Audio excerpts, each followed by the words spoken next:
Okay, here's Calculus Video Lesson 16A.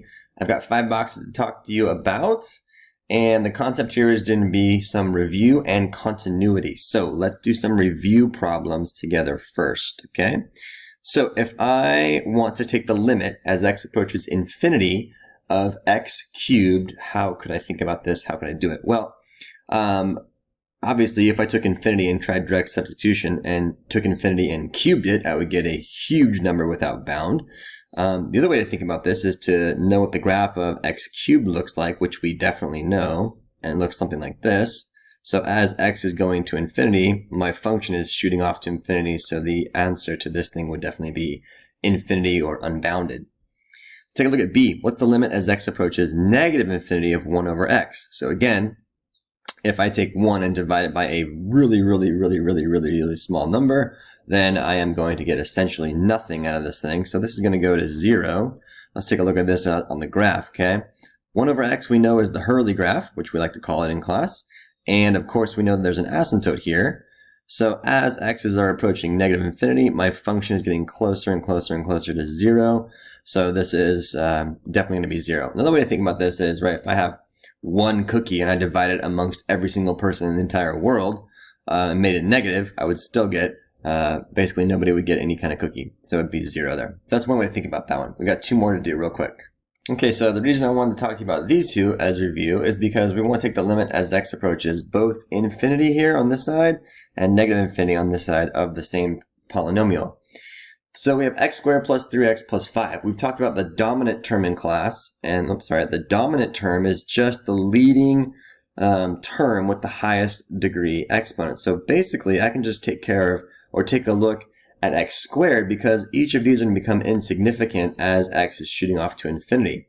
Same thing here, each of these would become insignificant. So all I care about is the dominant term in my limit. So this is just x squared, so as x goes to infinity of x squared, this would also be shooting off to infinity because it is unbounded.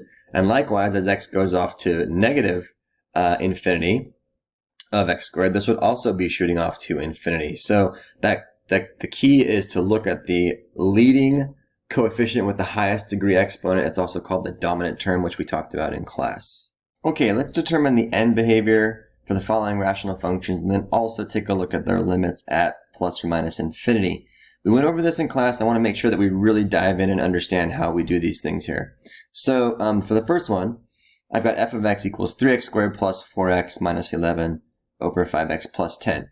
So remember that we've got more x's upstairs than we do downstairs. So right now I can see I've got 3x squared up top and a 5x on the bottom. And in class, we reviewed the technique again that we can always divide out by the highest degree of x's in the denominator, and that will clear us out for the denominator to take a limit as x goes to infinity.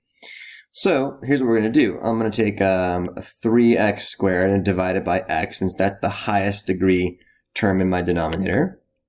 Okay, I'm going to take 4x and then divide it by x, minus 11 divided by x. Take 5x and divide it by x, and then take 10 and divide it by x. Now let's see what this gives me here. 3x squared over x is going to give me 3x. This is going to be the number 4. This is 11 over x. 5x over x is the number 5, and then 10 over x. Now, if I was interested in the limit of these things as x was going to infinity, well, this number is going to get huge, because 3 times infinity is infinity. This number is irrelevant.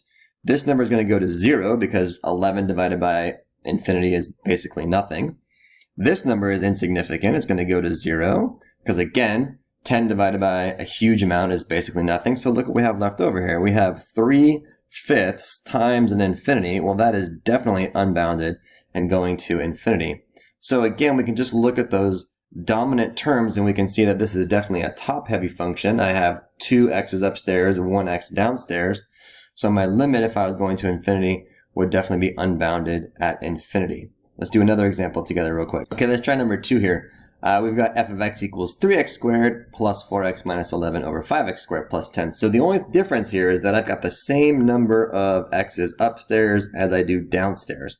Now we already know from our shortcuts that the limit as x approaches infinity is going to be just the quotient of the two. So I know that 3/5 is the answer here. But let's go ahead and see how we could get that a different way algebraically. So I'm going to divide everything out by the highest degree of my denominator. So here's what I'm going to get. I'm going to get 3x squared over an x squared, since this is my highest degree in my denominator, plus 4x over x squared, minus 11 over x squared, all divided by 5x squared over x squared, plus 10 over x squared. So look what we get here. This gives me 3 plus 4 divided by x minus 11 over x squared, all over 5 plus 10 divided by x squared. Now let's take a look at these as x gets really, really big, right? If I take 4 and divide it by a gigantic number, I basically get 0. If I take 11 and divide it by the biggest number you can think of, I'm going to get basically 0. And here we also get basically 0. So the only thing I'm left with here is an answer of 3/5, which is exactly what we knew it would be from our shortcuts, because they have the same number of degrees on the top as on the bottom. So of course we take the quotient of their coefficients, but I really wanted to go through the algebra there and to show you and justify that this would definitely be the answer. Okay, last example here. The only thing I've changed is I've made the degree in the denominator bigger. So I've got less powers of x upstairs than I do downstairs. So this would be a bottom heavy rational function. So I already know that this is a bottom heavy or a proper rational function. So I know there's going to be an asymptote at y equals 0. So if I were to take the limit as x went to infinity of this thing, I know that the answer would also be 0 because of my shortcuts. But again, I want to show you that algebraic technique just to make sure we understand all the math to support it. So the highest degree exponent of my denominator is an x cubed.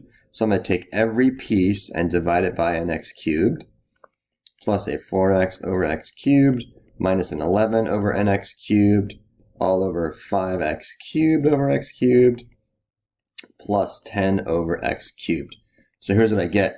I would get 3 over an x plus 4 over an x squared minus 11 over x cubed over 5 plus 10 over x cubed. Now let's look at each individual piece if we were plugging in a very large number. So if x went to infinity here, 3 over infinity is going to be 0. 4 over infinity is going to be 0.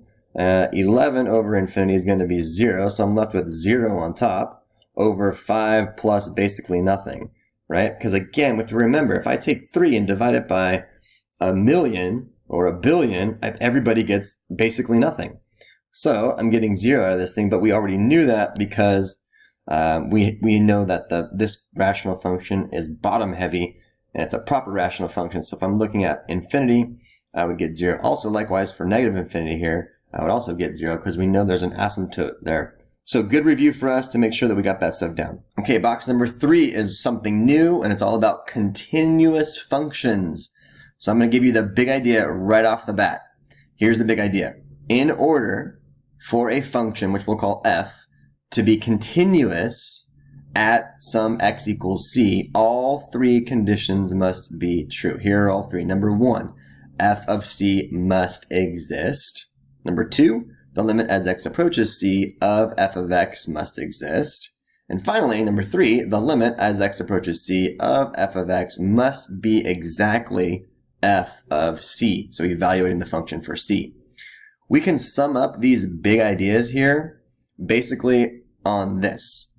Based on the graph, we want a single unbroken curve that we can draw without lifting our pencil.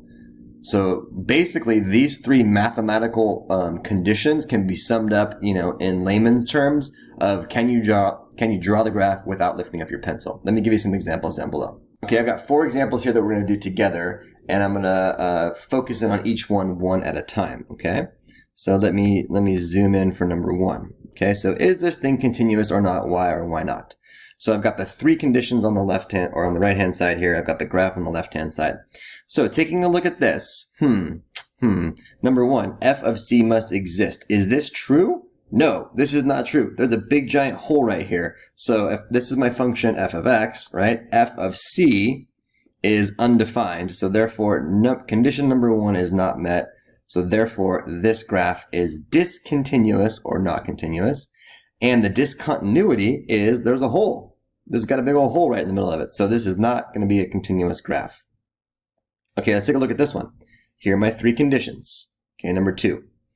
F of c must exist. Well, does it? Yes, it does, because I can see from the graph f of c is equal to m. It's definitely right there. And when f of c, definitely m, it's good to go. So this condition is met. Check. Number 2, the limit as x approaches c of f of x must exist. Okay, here's where it fails. The limit from the left and the limit from the right do not agree. So therefore, condition number 2 is not met. I can stop. This guarantees that this function is not continuous. This is called a jump discontinuity, obviously, because the graph jumps. And you'll notice that I can't draw this thing without lifting my pencil. Okay, number 3, here we go. Let's see if this function is continuous. Number 1, f of c must exist. Does it? Yes, it does. F of c is definitely equal to m. Got it. So condition number 1, check. The limit as x approaches c must exist. That's also true, because check it out. The limit from the right and the limit from the left are agreeing to the same thing. So therefore, condition 2 is met.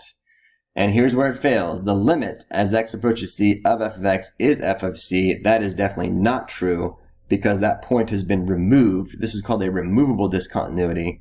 So therefore, it is not the case that I would get f of c out of this thing. It should be equal to L. In this case, it is not. So this is called a removable discontinuity. So therefore, this is where it fails. That's a condition that it does not meet. And lastly, let's take a look at one that meets all 3. Okay, so f of c must exist. Yes, f of c is equal to L. I've got that. F of c is definitely equal to L. Check. The limit must exist. Yep, from left and right. They're agreeing to the same thing. Check. And I could get the limit just simply by plugging in f of c, and I would definitely get L again. So check, that would work out. And you can clearly see that I could draw this function in a smooth, continuous curve without lifting my pencil. Okay, box number 5 is a U-try. I want you to answer all the following questions based off the given function that I have drawn for you right over here on the right-hand side.